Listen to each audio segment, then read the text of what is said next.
Hey, welcome back to episode 3 of the Building Wealth with Real Estate podcast or YouTube video or wherever you're watching this and whatever platform you're watching this on. So, in this video, we're going to talk about a more passive investment versus the last one we looked at, just a, a more active, hey, I'm going to buy a triplex. I want to aggressively increase the value in this deal by renovating each one of the sides.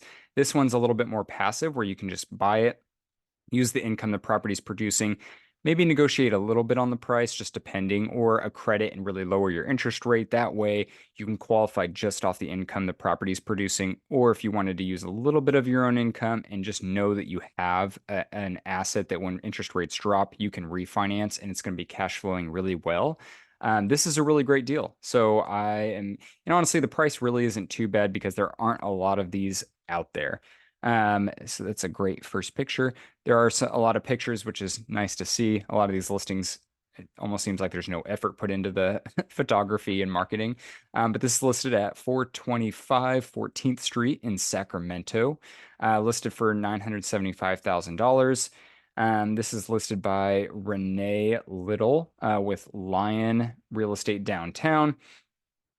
So this property is producing $64,344 per year. So a little over 5,000 a month. You have a one bed, one bath renting for $1,375. Two bed, one bath for $1,795, a two bed, two bath for $2,172. It would be very interesting to look at how often they've increased the rents. Usually, whenever you see these odd numbers like this, it's because they've been increasing it by a certain percentage every single year. So it's good to see. And looking at this property, like I said, you put 20% down from, let's say, your first duplex where you have $200,000 down. You can buy this property, qualify off the income that it's producing without having to prove your own. Depending on the lender, if you want a little bit better of an interest rate, then prove just a little bit of your own income and add that in there. The nice thing about this is this would be for me that buy and hold. Let the renters pay the mortgage payment. Maybe you're paying a little extra out of pocket.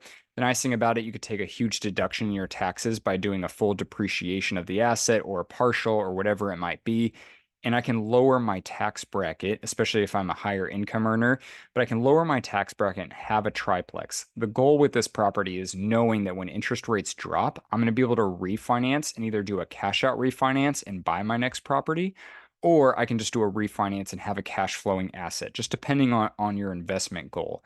There aren't a lot of these triplexes in the Sacramento area where it's close to downtown, so a very historic part of Sacramento, definitely a very coveted part of Sacramento that offer washers and dryers in each one of the units. So that is a huge bonus. Plus, they have a yard.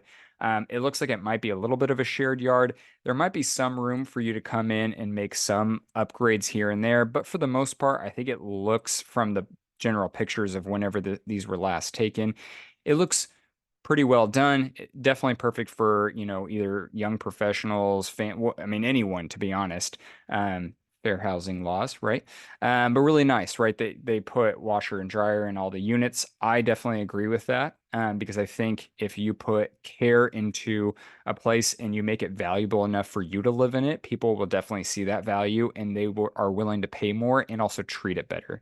So, great deal. I think there's a great opportunity for you to buy this, increase rents by 3% every single year.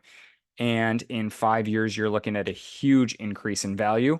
Let me look at that real quick. Because remember, if I sell at a certain cap rate that is generally, I want to look at, okay, if a debt service coverage ratio requires a 1.25% ratio, which means for every dollar you owe in your monthly payment, you're making a dollar 25 back, right?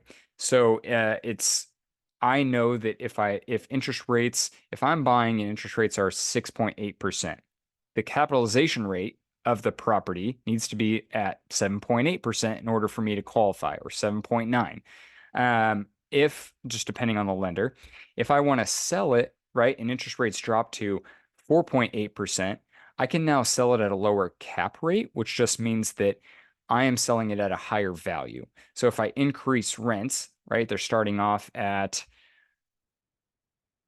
64, let's just say roughly 5,400 a month, 5,400. I want to look at, hey, in the next, 5 years. Okay, so this is actually being sold right now at almost a 6% cap rate, which is fine. Or sorry, 0.7.